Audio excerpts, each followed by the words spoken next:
Entonces, esto es un problema. Bien, chicos, ustedes hasta los 40 años, su masa muscular, que ahorita tienen hasta los 40 años, es la que va a preservarse y le va a durar para el. Hay una cifra nada despreciable, está hablando de aproximadamente 4.5 millones a 5 millones de adultos mayores que tienen sarcopenia. Pero que no quede solo en este término nada más de sarcopenia, sino que de acá la importancia es que si a un adulto mayor le cae una enfermedad, le cae una fractura, y lo peor, pasa se enferma tanto que pasa a una unidad crítica, a un hospital, el gran catabolismo que va a hacer un joven, un adulto, al paciente lo va, de toda la necesidad calórica lo va a sacar de los músculos. Entonces, bueno, fuera de es muy poco probable que una persona con esta condición física, adulto mayor, se vaya a enfermar, ¿no? Propio por el estado físico externo que presenta el paciente. ¿Cómo vemos a nuestros adultos mayores en nuestro país, en Perú? Casi no los vemos caquéticos, no los vemos con un deterioro en la masa importante, lo vemos anquilosado, que lo traen, como les mencionaba. Pero que no se quede solo en luego hacerse uno frío, ¿no? Porque siempre también hay que hablar con el familiar. Lo traen con policemia, porque lo dejaron un sábado. Todos, hablo de todo, todos no son una palabra. Un sábado, y el lunes llega y está con policemia porque no lo necesitaron el sábado, no lo necesitaron el domingo, y ni siquiera pudo comer, le llevaron cualquier comida, o mandaron un plato a su casa, pero ni siquiera se preocuparon si tenía alguna enfermedad, profaringia, ¿no? A lo mejor tenía caries, estaba leyendo, le dolía la boca, estaba con fibromialgitis, tenía alguna dificultad, entonces tiene hipoglucémico y creo que eso se logró su glucosa, mejora el sensor y se lo lleva a su casa y nuevamente se cae. Entonces hay que identificar que también hay una bomba del paciente. Entonces toda esa información son los todos debemos ser, pero los pediatras se encargan de mayor profundidad. Entonces la sarcopenia se ha identificado vínculos entre la patología muscular y el resultado de salud adverso. Por eso la albúmina baja es un predictor importantísimo en cualquier patología. No es la masa magra externa, no viene, o sea, de manera indirecta, pero o sea, la albúmina que tú mides, esa es la que te da mayor información. Entonces, definitivamente, la patología muscular o la parte muscular está relacionada a la salud y si hay un deterioro de esta, hay un deterioro de este contexto de la salud de la persona. Entonces, para ese contexto está el tema de sarcopenia. Evidencia de que ciertas estrategias de tratamiento pueden ayudar a prevenir o retrasar las consecuencias adversas y datos actuales preocupantes que todos vamos a pasar. Es primero que ahorita el Perú estamos bordeando 4.5 a 5 a 6 ya, que va pasando el tiempo, millones de adultos mayores con estados sarcopenia en ese contexto. 1 a 2 de cada 10 adultos mayores, digamos de 14, tienen la misma edad, son los 60 años, 1 o 2 va a tener demencia. O sea, eso es lo que va a pasar en epidemiología. Se considera la sarcopenia como una enfermedad muscular, en la cual se caracteriza por una baja fuerza muscular que va a superar obviamente la baja masa muscular, principalmente. Eso es el proceso determinante. Este cambio que nosotros tenemos que hacer va a facilitar la pronta identificación de este contexto tan deteriorado que le va a llevar a los pacientes que la sarcopenia en la práctica, ya que la masa muscular y la calidad de masa es técnicamente difícil de medir con precisión. Eso es verdad. Entonces, Acá, ¿qué estrategias intervienen? Multidisciplinarias, rehabilitación, nutrición y sobre todo nosotros que viene a ser la identificación. Y para ello, igual que nosotros utilizamos de escalas o de alguna medida técnica para poder entender cómo lo vamos a identificar en el día a día. Probablemente sarcopenia se identifica por un criterio. Diagnóstico de sarcopenia lo vamos a dar sumando el criterio número 2. Y si el criterio 1, 2 y 3 están presentes, se considera ya severo. Caso clínico. A mí es insuficiencia cardíaca, ¿cierto? Los criterios de familia, mayores y menores, ¿cierto? Lo mismo. Caso clínico. Describa qué es sarcopenia, probable, diagnóstico o sarcopenia severa. Nada más. Entonces, para ese contexto, una sarcopenia probable es una baja fuerza muscular. Ya el diagnóstico, cuando la baja fuerza muscular es una pobre calidad muscular y va a ser severo cuando hay un bajo rendimiento físico, porque todo eso va a alterar el contexto de la salud de ese paciente. Entonces, para ello utilizamos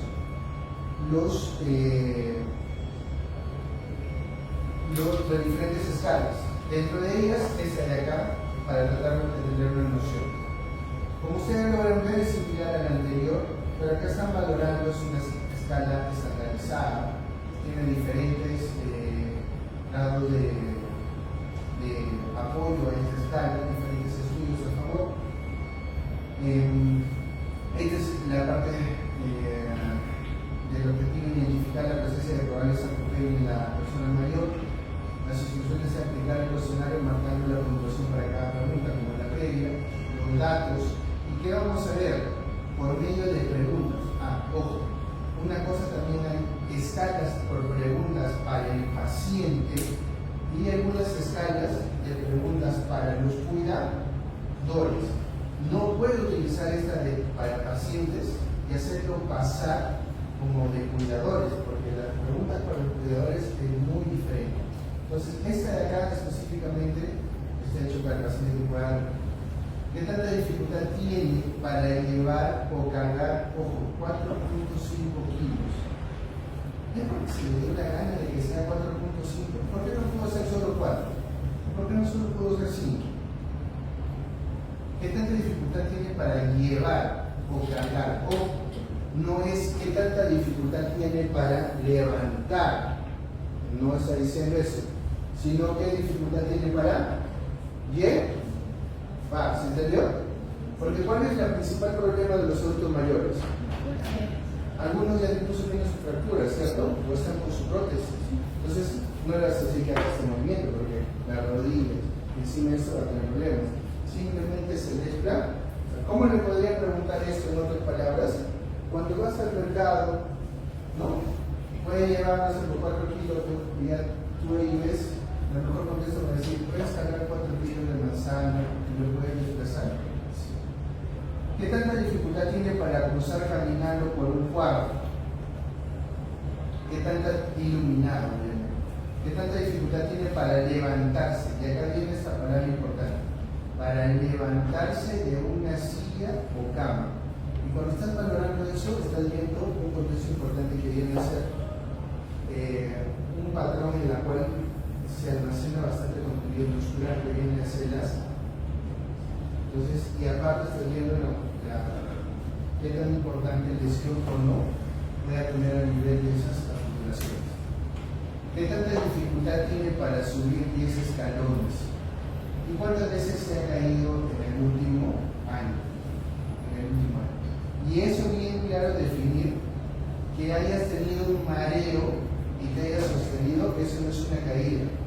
Ustedes saben que la caída es A, ni B, ¿no? O sea, que no es en la cama, pero haya tenido esa no sustentación y ella. Entonces, alta probabilidad de sarcopenia con 4 o más probabilidades y bueno, de esta pues una poca probabilidad. Entonces, con esta escala, con estas preguntas en el interrogatorio, tú vas a poder tener un puntaje porcentaje y le puedes ver como una probabilidad de sarcopenia. Para esto, en diferentes estudios, por eso se recomendó la implementación de la medición de la fuerza de presión en las salas de medicina para personas mayores como parte de la evaluación de admisión de rutina. La fuerza de presión en pacientes mayores hospitalizados se asocia con malos resultados de atención médica, incluida una estancia prolongada y mortalidad. A los adultos mayores que están en la cama, enfermos, le dirás, levántate, desplázate en general, va a ser muy poco probable, ¿no? Por eso se utiliza estos dispositivos.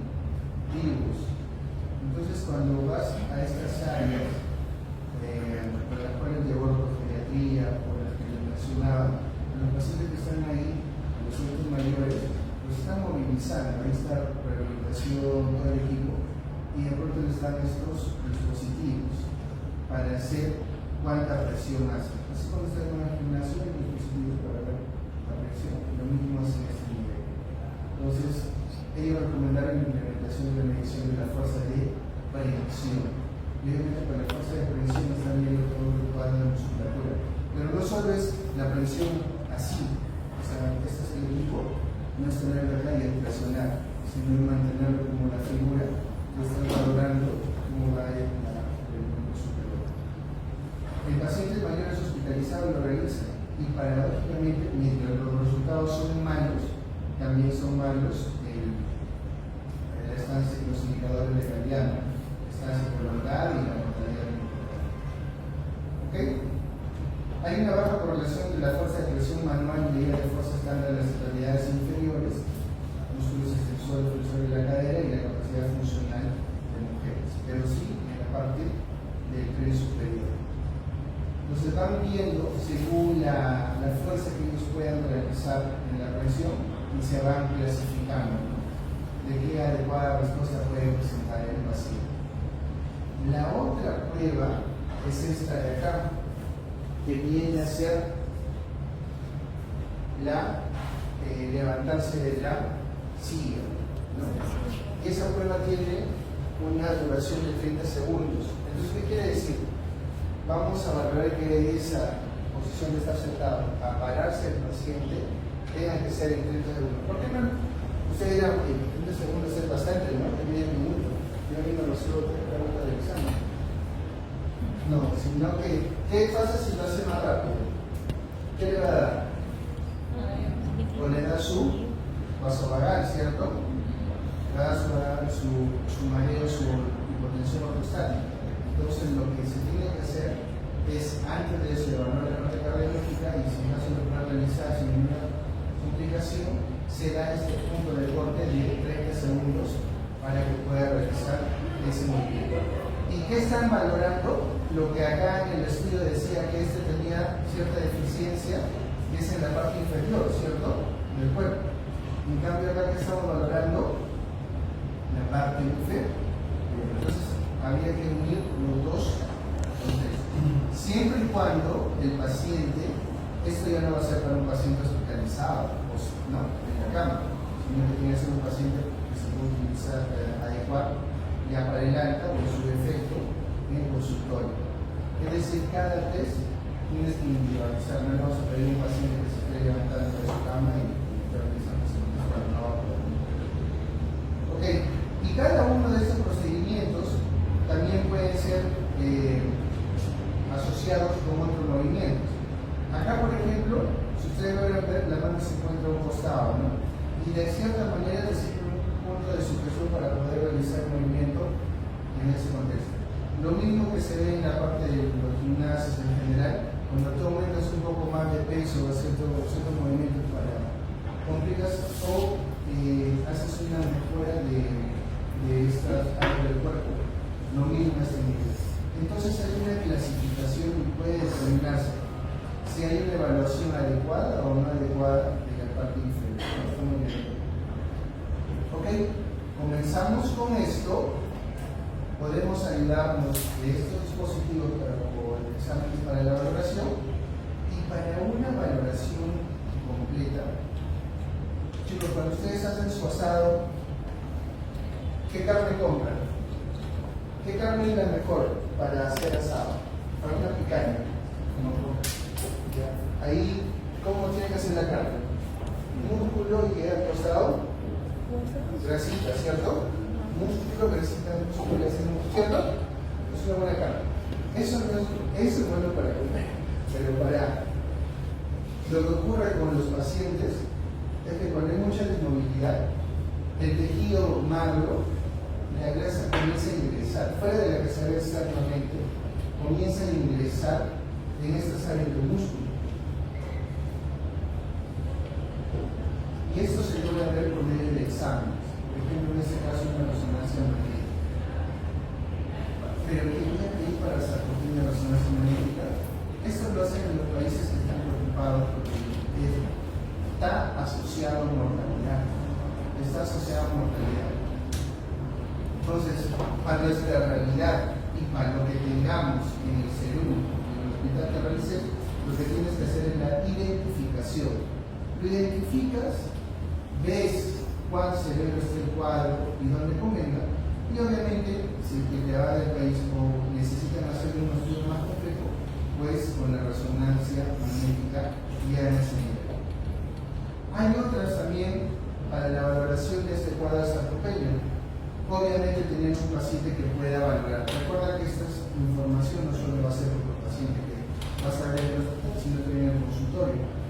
Y hay unas áreas que lo utilizan de manera conjunta con lo que viene a ser neumología.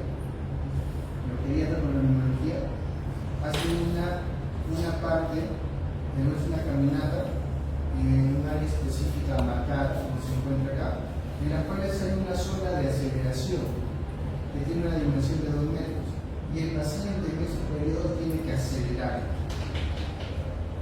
y luego caminar sin ningún problema durante 10 metros y luego una zona de desaceleración. Ese contexto está validado. ¿Para qué pacientes? Para pacientes para la identificación de sarcopenia y también para pacientes con fibrosis pulmonar. Porque mientras no pueda acelerar o se canse o no pueda tolerar todo este desplazamiento, va sacando una conclusión de cuán grave puede ser el grado de fibrosis pulmonar o el grado de EPIC, de enfermedad intersticial, o el cuadro relacionado a la parte cardíaca, o el cuadro en este caso relacionado a la sarcopenia. Entonces, eso lo pueden hacer en el hospital. ¿Ok? Para seguir la línea de lo que viene a ser, ustedes van a, en este momento, tener que realizar, es identificar, porque la sarcopenia está asociada a muchos problemas de morbilidad y mortalidad.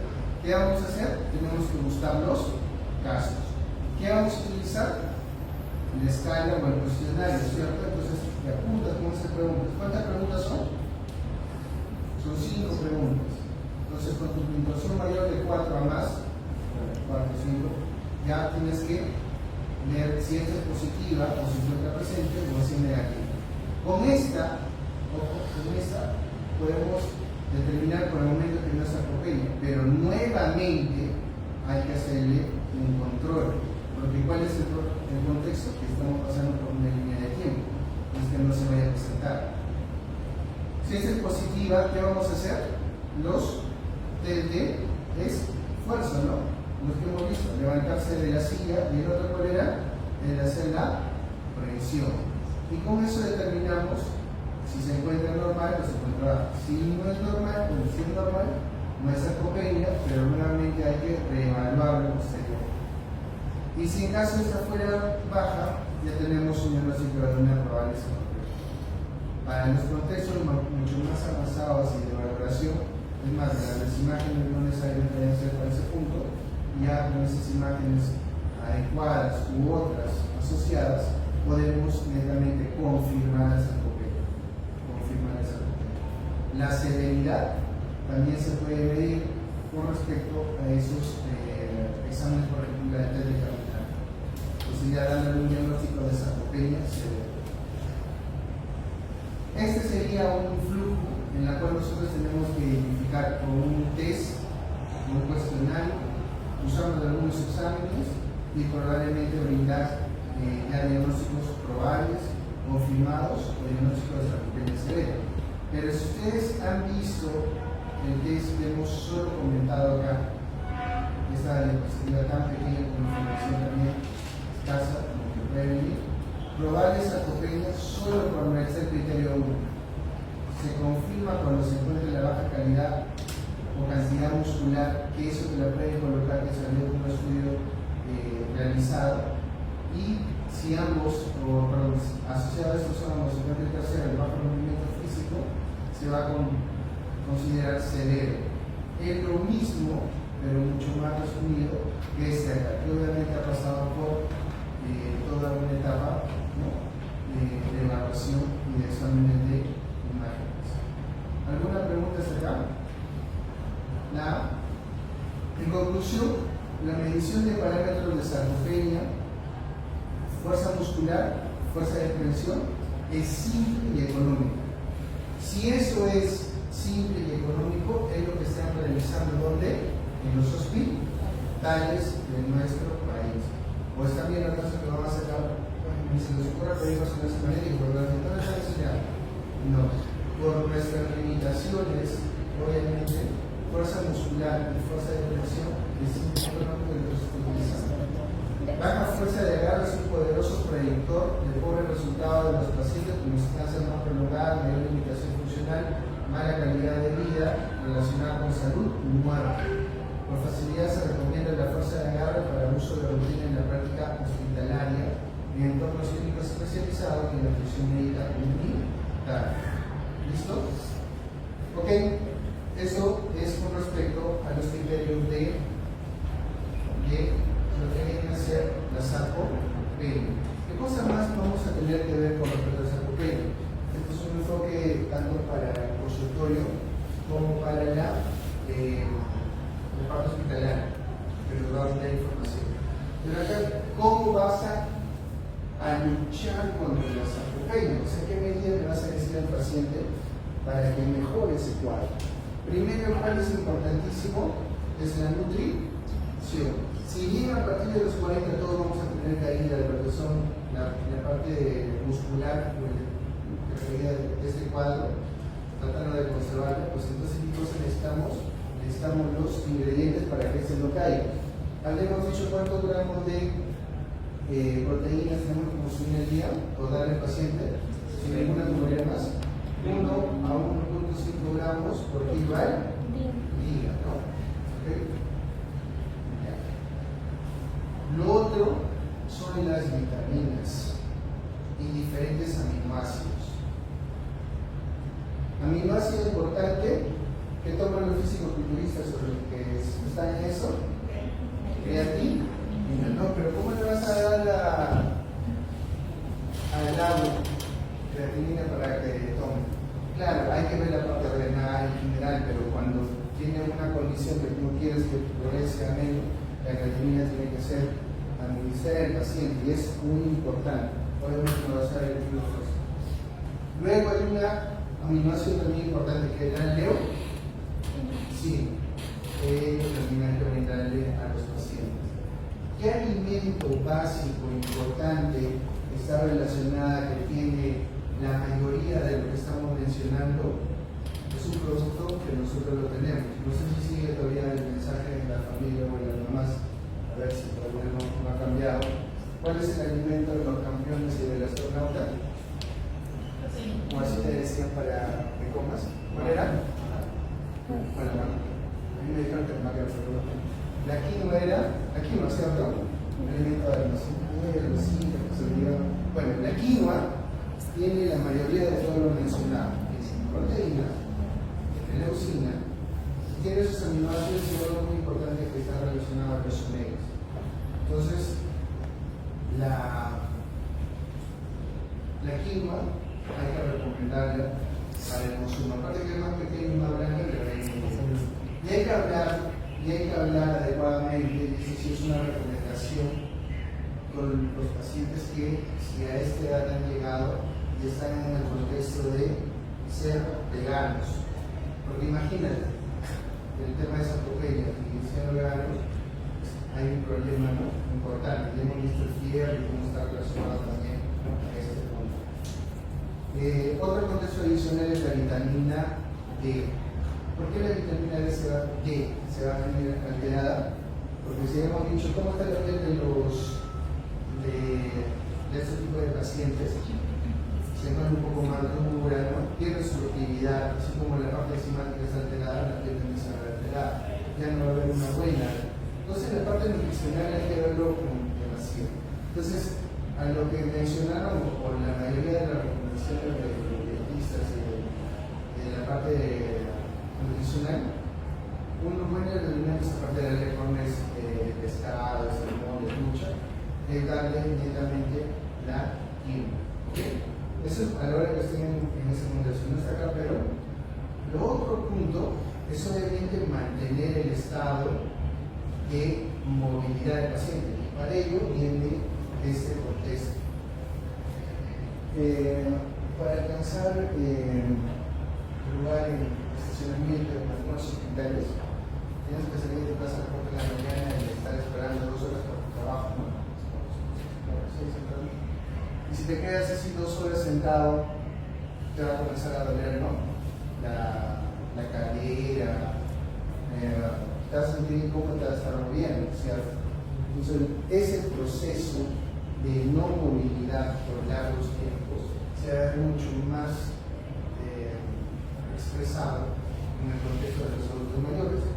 Entonces, ese contexto de molestia, dificultad o imposibilidad para movilizar parte del cuerpo o trasladarse, secundarias situaciones patológicas diversas de origen biológico, psíquico, social, espiritual o funcional, que afectan la calidad de vida, lo tiene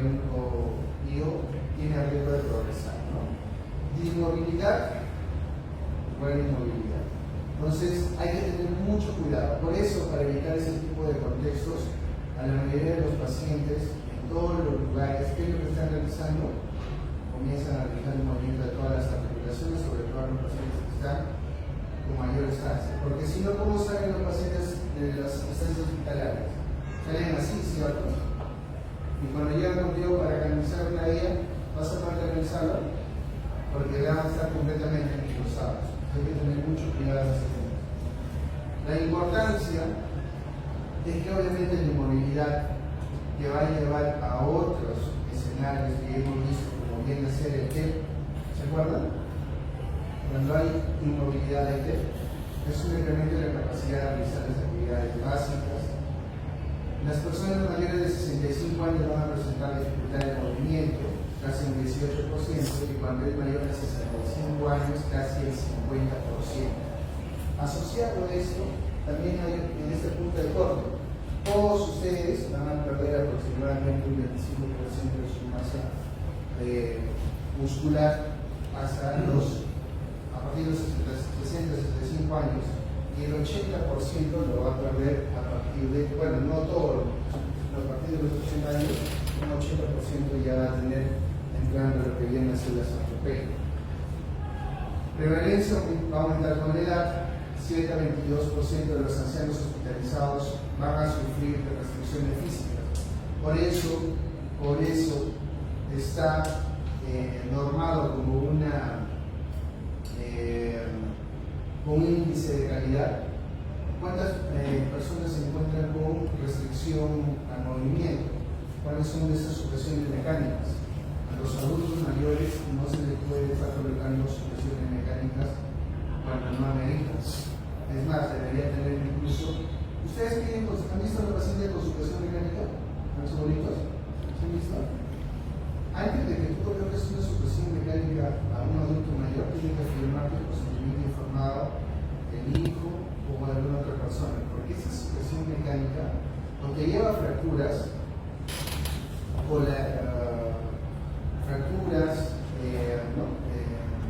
equimosis y demás. Pero también, ¿qué haces cuando tú inmovilizas al paciente? Lo vas a tener postrado al paciente prácticamente y solo el tren superior va a estar apoyando. Entonces, toda la parte inferior va a haber un éxtasis. ¿De dónde salen los trombos para el TEP? ¿Salen de acá para arriba o salen de abajo? De abajo, ¿cierto? Entonces, lo que viene a ser el miembro inferior, ahí va a salir, va a dispararse. Entonces hay que tener mucho cuidado con respecto a este contexto. Y cuando hace fiebre, como igual mayor, paciente con insuficiencia respiratoria en hospitalización, lo primero que tienen que pensar en dicho qué cosa es neumonía o infección urinaria. Pero lo que más vas a encontrar en un hospital va a ser una alteración cardiológica, bueno, de la parte cardiológica o cardiovascular, que viene a ser T. T es una de las principales causas de insuficiencia respiratoria en los hospitales. 50% de ancianos hospitalizados en forma aguda fallecen a los 6 meses. A los 6 meses. La capacidad de movilización es un indicador del nivel de salud del anciano y de la calidad de vida, determinado por el grado de dependencia, grado de deterioro y desarrollo de complicaciones médicas y candidatos a hospitalización. Por eso ahora, en ese contexto, la mayoría de los lugares están con ese tema de UCIs abiertas, están con el tema de emergencias abiertas, están esos pacientes con su ventilador mecánico, ustedes están viendo que están con su alto flujo y están caminando. Ya los familiares que están ingresando a esas áreas donde decían no puede ingresar porque el trabajo también es así, sino ingresa el familiar porque el familiar cuando lo ve disminuye la depresión del paciente, la angustia y encima comienza a hacer movimientos, lo sacan, sale con el ventilador a áreas donde antes no podía salir. Pues todo ese contexto está estudiado. Esto no es simplemente un saludo de la bandera, por si acaso. Todo esto está estudiado y mejora el contexto de la calidad del paciente. En etiología, pues existen diferentes causas en el adulto mayor de dismovilidad, en mayor o menor grado. El 80% interviene en varios factores etiológicos y 20% atribuidos a una sola patología. ¿Cuáles son esos factores contribuyentes? Su presencia contribuye a la instauración de la dismovilidad, especialmente si existen en gran número, pero no llega a ser la dismovilidad, pero una vez instalada, es un factor degradado. Los factores determinantes, la presencia que puede llegarse a ser sin coadyuvantes a la instauración de la dismovilidad en la mayoría de los casos. La mayoría es pluripatológica. Entonces acá tienen a los factores contribuyentes y a los determinantes. Contribuyentes son la disminución de la propia percepción y del tiempo necesario de reacción. Obviamente, mientras va el tiempo, ¿se acuerdan cuál es la percepción? Sobre todo está relacionado a la parte incluso de la marcha y también del espacio, ¿cierto? Entonces los abuelitos, ¿qué es lo que tienen? Agarran un pedazo o pisan una región y piensan que están pisando de manera adecuada. O se apoyan a ese nivel y como perciben de que hay un apoyo, por ejemplo en 2 dedos, siguen y de pronto se abren. Entonces la parte de la propia percepción está alterada, obviamente por el paso del tiempo, y el tiempo de reacción no le va a permitir, y ahí se produce la caída. La pérdida de la masa ósea y la muscular, la disminución de la fuerza muscular y la disminución del nivel de actividad, el envejecimiento, los duelos, la crisis de fe, artrosis inicial, la hipoacusia, anemia, incontinencia urinaria, hernias inguinales, ortostatismo, hospitalización, polifarmacia.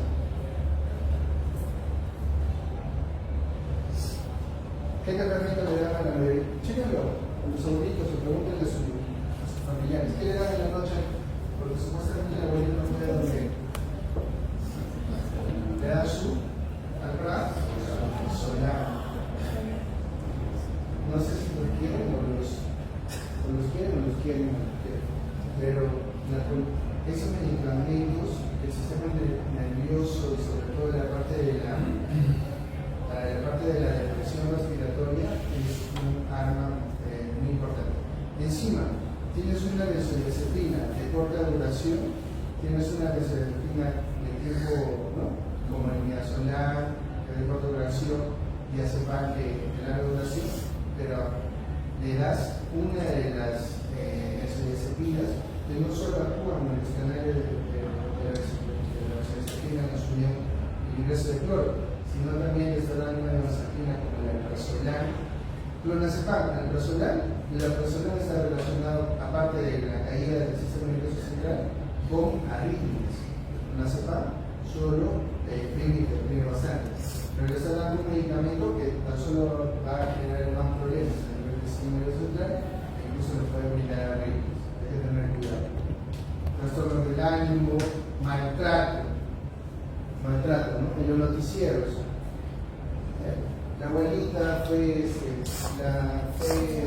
está viviendo en la calle, ¿no? En la calle de su casa, que lo retiró su hijo. Ese tema hay que tener en consideración. Determinantes, pues son los que se encuentran en la parte derecha, la plegia, la parese o rigidez después de un evento, ¿no? Vascular encefálico, Parkinson, encefálica normotensiva, dolor, cáncer, enfermedad arterial obstructiva, úlcera de la piel, gastritis, disminución de la resistencia del ejercicio, ¿por qué? Por una desnutrición o una enfermedad cardíaca o un EPOC. Denle una miradita a este cuadro, por favor. ¿Ya? ¿Cuáles son las características propias de esta dismovilidad? Primero, la autoperpetuación. Lamentablemente, una vez que cae en este contexto y no se mejora el cuadro o no se interviene, va a ser un círculo vicioso. Este efecto círculo vicioso que cada una de sus consecuencias influencia negativamente en los demás y sobre todo en ella misma. ¿Se acuerdan que les mencioné de que en el interior del músculo comenzaba a incrementar áreas de grasa? Si no se interviene indicándole al paciente que tiene que realizar valorado tanto por el nutricionista como lo que viene a ser medicina física, eso va a perpetuarse y va a caer en ese contexto. O sea, esa definición está asociada con lo comentado previamente. La negación, ¿no? Que tiene un efecto lineal relativo o absoluto, llega a severo, independiente o dependiente, será peor si se deja de que evolucione de manera suave y no se intervenga. Y eso va a tener un cuadro netamente exponencial y todo ello va a llegar a un deterioro múltiple. Estas son las etapas en las cuales va a pasar un paciente. Por ejemplo, si ustedes logran visualizar ahí en su etapa A, es un paciente que camina sin ayuda, ¿cierto? En esta parte, por favor. Independencia para hablar.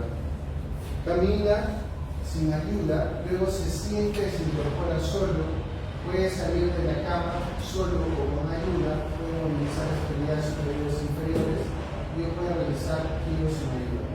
Puede empezarse y darse a entender. En la dependencia camina con ayuda, debes realizarlo sentado o incorporado, no puede salir de la cama pero puede incorporarse, sentarse al borde de ella, puede movilizar las extremidades superiores e inferiores, necesita ayuda para realizar los giros, no puede expresarse, no puede darse o entender. Entonces, esas etapas en las cuales se puede asociar cómo está yendo el paciente, nos puede ayudar también a ver cómo va la progresión en una etapa 1, en una etapa 2, en una etapa 3, en una etapa 4, en una etapa 5. ¿Cómo es el abordaje? Tú le preguntas al paciente, ¿no? ¿Usted camina sin ayuda, no? Sí, camina sin ayuda. Se encontramos la valoración en la etapa número 1, pero se encuentra en una subetapa A. Si ya necesita ayuda en general, se encuentra con un grado de dependencia, pero en la etapa 1. Y cada una de ellas, obviamente, mientras va más pasando, pues lentamente va a llegar a un grado de inmovilidad y esto va a ser el deterioro del paciente y luego va a terminar, como por ejemplo, en el tema de la forma de instalación, acerca de la clase, ¿no? Una, ¿no?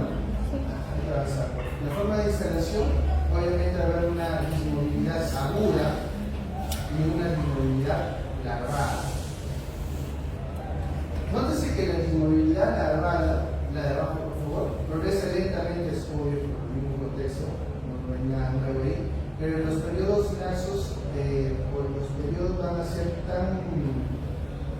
los avances van a ser netamente tan lentos, pero acá está asociado el diagnóstico tardío. Este es un tema importante. Muchos dirán, pues, obviamente si algo es larvado, el diagnóstico va a ser tardío, pero el tema también es que el diagnóstico, justo en ese contexto, se hace mucho más tardío cuando no se piensa en ello. Y es ahí donde otras enfermedades recién van a hacer que se expresen y ya para ese punto ya el paciente se encuentra más deteriorado. Y la dismovilidad aguda es cuando todo este evento que va a presentar el paciente se ve como puede haber mayores etapas, de la que hemos visto 2 a 3 etapas, pero todo esto con un punto de corte en el tiempo que son de 72 horas. Si se presenta dentro de las 72 horas, debe ser considerado como una urgencia pediátrica. Puede haber mayor mortalidad, cardiofuncionalidad, compromiso de calidad de vida.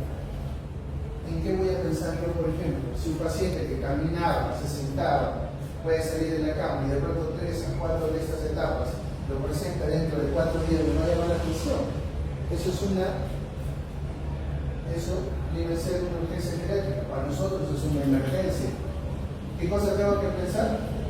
Obviamente la mortalidad, movilidad, todo va a aumentar, pero ¿qué tengo que pensar? En una enfermedad progresiva de base, ¿no?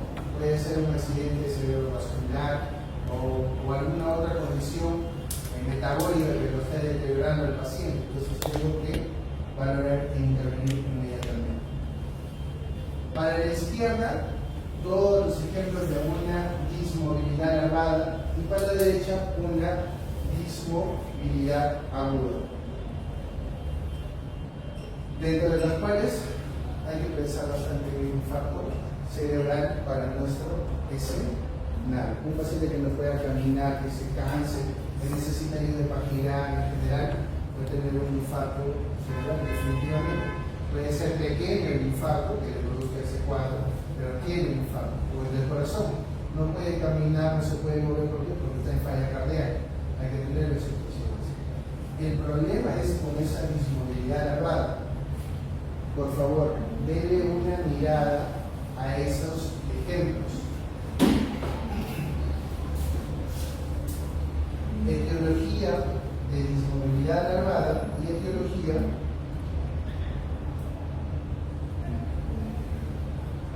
de dismovilidad aguda.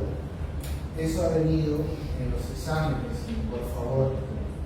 La etiología, dentro de una causa como un caso clínico, se trata de una dismovilidad larvada y de una dismovilidad aguda. Pero siempre, generalmente, recuerden, el punto de corte, ¿cuántos son? 72 horas. Pueden encontrarlo en otro contexto. 72 horas, ¿cuánto es? Son 3 días. ¿Listo? Por si acaso, no se pegue mucho a la ley. Evaluación, escalas. Y acá viene algo que lo van a entender hasta el cansancio ustedes. ¿Cuál es la escala que se utiliza acá? Es la escala del índice de CAS, en la cual se ve la tolerancia al esfuerzo y la valoración de la marcha y balance. El tema acá es reconocer las complicaciones de la dismovilidad, que vamos a tener muchos problemas, como son las contracturas, las úlceras por decúbito. Y acá tienen que también aprenderse acerca de la SUPER-P y cuáles son las clasificaciones. Lo voy a habilitar. Hay una imagen y un video de clasificación de las úlceras de, ¿cómo se llaman? Úlceras por presión. Tienen que tenerlas en consideración, dónde la van a encontrar y demás. Lo voy a avisar una vez que esté habilitada. Contracturas, estreñimiento, trombosis y embolia. Trombosis y embolia. Trombosis y embolia. Incontinencia urinaria, reducción de volúmenes sanguíneos, atrofia muscular, depresión, hipotensión ortostática y todo lo que viene a ser cambios físicos asociados a la depresión sensorial y social. Eso se tiene que realizar en la evaluación. Entonces muchos de nosotros dirán, todo eso tenemos que realizar, aparte de lo que tenemos que ver la función respiratoria, gastrointestinal, metabólica, hematológica, sí. De eso se trata la evaluación geriátrica. Es un poquito más incisivo en las complicaciones propias del paciente adulto mayor. Entonces, ya ustedes saben, ¿dónde van a ver el tema del estreñimiento y qué escala utilizan para el estreñimiento? ¿Cuál es la escala para valoración de la característica de las heces? Es Bristol, ¿cierto? Entonces ahí cuando vean la valoración genética van a ver que van a utilizar los términos relacionados al estreñimiento, ¿listo? Y muchas de ellas están relacionadas a la medicación. Entonces van a pedir suspender, por ejemplo, tramadol, benzodiazepinas, todas, porque eso todas ellas van a tener problemas a nivel del estreñimiento. Y eso va a causar que el paciente tampoco esté en delirio, confusión general o renal. Trombosis y embolia, tenerlo en consideración para la evaluación de los pacientes. Hay que diagnosticar las principales causas, las enfermedades articulares degenerativas, los estados post-fractura de cadera, la enfermedad vascular cerebral. Habla de adulto mayor, pues tienes que pensar en que está infartándose cuando es algo agudo, o es un efecto, un infarto cerebral o un infarto coronario. Falta de acondicionamiento físico asociado a una enfermedad aguda, estados depresivos. Y acá está, qué bueno que están, chicos. Benzodiazepinas, metoclopramida, cincina y haloperidol. Acá falta uno más, que es la clorfenamida. No se sorprendan si aparecen estos fármacos. Por ejemplo, cuando le dan a la persona a los abuelitos y cuando está constipado, ¿qué le dan a los pacientes?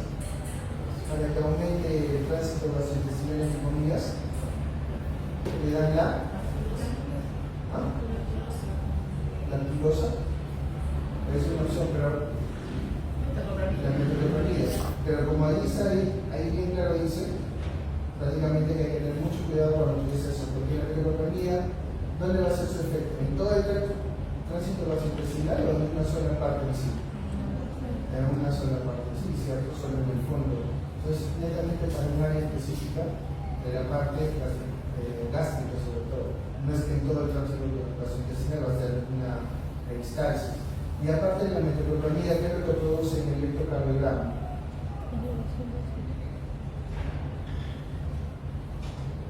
Prolongación del Q, nuevamente, prolongación del QT.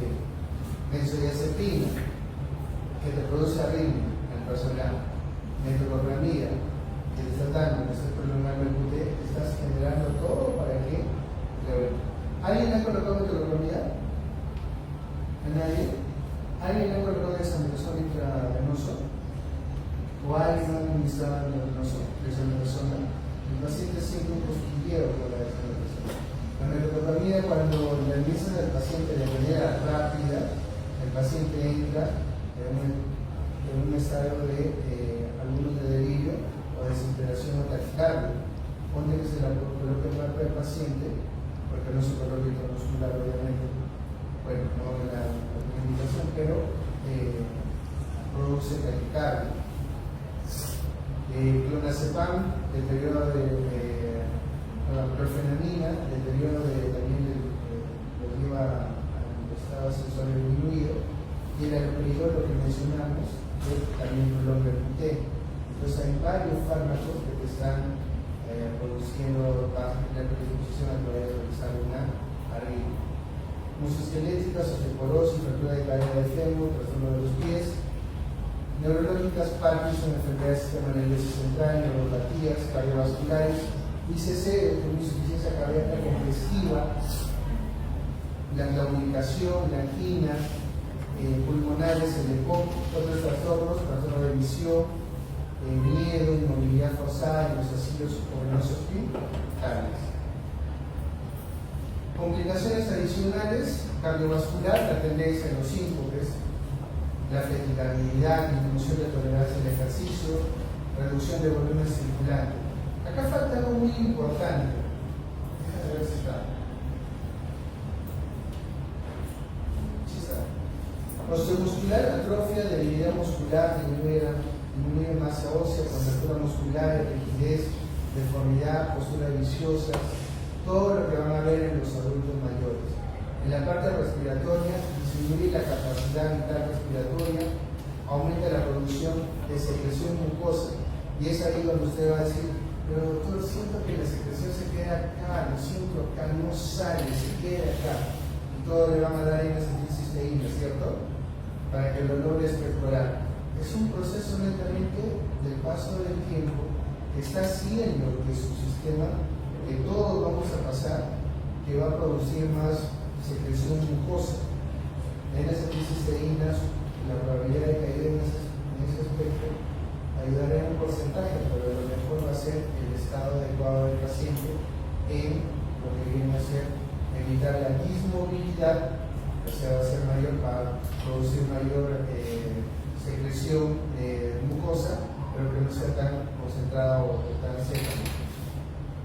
Nervioso psicológico, deprivación sensorial, imagínense, digestivo, disminución del apetito, trastornos de la ilusión. Al sobrino no le puede estar dando pues, como antes de arroz, en general se pueden adelantar, van a comenzar a tener dificultad. Enlentecimiento digestivo,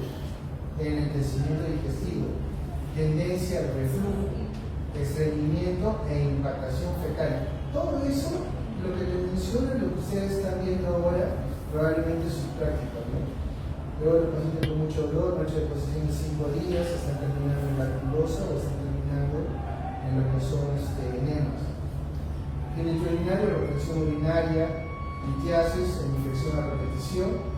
Y acá, pacientes adultos mayores que el elemento se encuentra alterado, en general vamos a encontrar alguna alteración y se va a asociar a la parte neurológica.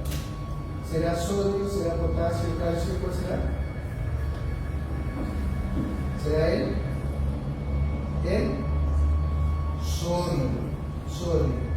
Entonces, todo paciente adulto mayor con trastorno de conciencia o con tendencia al delirio, ¿qué voy a pedir? Glucosa. ¿Qué voy a pedir? Sodio. ¿Y qué examen de imágenes igual para descartar cualquier otro compromiso? Una tomografía cerebral. No, que es muy caro, que no. Glucosa, su sodio, y lo que viene a ser una tomografía, obviamente un hemograma, ¿no? Para ver si no hay ninguna infección general. La hiperglicemia, la hipoglicemia, cualquiera de los dos, dermatológicas, pues ya saben, áreas cutáneas dolorosas y eritematosas, atrofia, úlcera por presión, y el componente social, que netamente ustedes ya ven, el abuelito se va por el suelo al techo y hace ahí su búnker, ¿no? Un aislamiento social, incapacidad para un cuidado propio, o se va a lo que es el sótano, agotamiento del cuidador, y mucho que se está dando en este caso, ¿no? A todos los pacientes lo llevan a una institución para el cuidado y no necesariamente todas tienen un registro y manejo adecuado. Ya vamos a acabar. Tratamiento general. Como ven, son premisas importantes, válidas, pero con un espectro un poco más holístico, ¿no? Por eso muchos hablan del cuadro holístico. Tal vez algo que se ha estado perdiendo desde el punto de vista de la prestación de mayoría de especialidades. ¿Y cosa hay que hacer en el tratamiento general? Pues la mayoría de problemas es una enfermedad concomitante, se trata de enfermedad concomitante, prevenir complicaciones asociadas a la inmovilidad, obviamente, individualizar la meta para cada uno. Ya hemos dicho que, como hemos visto, cada uno de nosotros tenemos metas, cada uno de los adultos mayores también tiene sus metas y hay que individualizar y preservarlas. Enfatizar el logro de independencia funcional, motivar y apoyar psicológicamente al paciente, a la familia y a los cuidadores. Todos se cansan. El apoyo psicológico no solo es para el paciente, sino también para la familia y los cuidadores. ¿Ustedes tienen hermanos? ¿Alguien ha cuidado a su hermano? ¿Bebito? ¿Se han cansado o no se han cansado? A tu hermano, imagínate a mis sobrinos enfermos, con neoplasia, limpiando, cambiando los pañales. O sea, la gente se cansa, entonces el apoyo psicológico es importante. Programa de ejercicios prescritos, visita domiciliaria para la revisión del ambiente, uso de, hay que como para ver nuevamente, revisión del ambiente, evitar los tapetes, las esquinas, que la puerta no se cierre sola, el agua, que ya no cocine, que no se vaya a quemar, uso de medios auxiliares de seguridad, evaluar el nivel de movilidad. Tratamiento específico, multidisciplinario, movilización, rehabilitación, evitar posiciones viciosas, hidratar, no voltear hecho con las cremas, hidratación externa, hidratación interna, cardiovascular, profilaxis, ya creo que ya está más que cantado. Profilaxis de trombosis, inclinación 45 grados, pero sobre todo que usa trombosis periférica y también lo que viene a ser TEP. Es una patología más frecuente. Respiratoria, evitar anticolinérgicos, antitusígenos, drenaje postural, ejercicio respiratorio, lo que hay que ayudar. Los antitusígenos, ¿cómo lo ven ustedes? ¿Le va a ayudar al paciente adulto? ¿Qué le dan a él? ¿Qué antitusígeno conocen? ¿Alguien? El estomeprazol y la codeína. Entonces, cuando usted le dan el estomeprazol, tiene una chequerita de estomeprazol y dice que, bueno, no se le da a menores de 2 años y tampoco se le da a los mayores porque ¿qué es el estomeprazol? ¿Dónde actúa? A nivel central, ¿cierto? Entonces, también tiene procesos a nivel de adulto mayor y tiene tendencia a la depresión respiratoria cuando se pone como otro antitusígeno muy utilizado es la codeína, pues peor todavía, es mucho más duro. Evitar anticolinérgicos. ¿Por qué anticolinérgicos? Porque si el paciente de por sí no puede ir al hacer sus deposiciones porque está con un estreñimiento, y si tú bloqueas lo que viene a ser la parte colinérgica con un anticolinérgico, vas a prolongar también mayores hipotexia. Y aparte del tema de toxíndrome, ¿se acuerdan del toxíndrome anticolinérgico? ¿Cómo se encuentran los pacientes? Se encuentran taquicárdicos, se encuentran confusos, van a encontrar con una miriasis. ¿Qué no van a encontrar el paciente?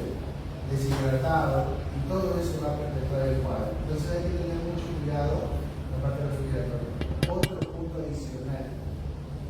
Acá hay que tener cuidado, ahora bien el examen, pero igual le menciono, ¿qué enfermedades tenemos a esta altura con nuestros abuelitos, nuestros parientes? Glaucoma, ¿cierto? Y en glaucoma, a ángulo cerrado, ¿tú puedes dar cualquier medicamento? No se puede. Todas estas que se han mencionado van a producir que vas a tener un evento de una emergencia oftalmológica. Digestivo, hipertensión, hidratación. Creo que ninguna de estas cosas es algo nuevo, más que todo es incidiente, que hay que tener mucho cuidado con ellos y ver cada una de estas esferas de ecosistemas, y hay que mejorar, ¿no? La parte urinaria, vigilar que no haya rotación urinaria, hidratarlo, posicionamiento, ejercicio pasivos, isométricos, sobre todo isotónicos. La parte cutánea, vigilar la socioadaptación, los cambios de posición. Metabólicas, evitar sedantes hipnóticos, vigilar electrolitos. ¿Qué electrolito era? El sodio, la glucosa, función renal, hidratación. Creo que ya con todo eso se han mencionado algunos objetivos necesarios para la evaluación de los pacientes.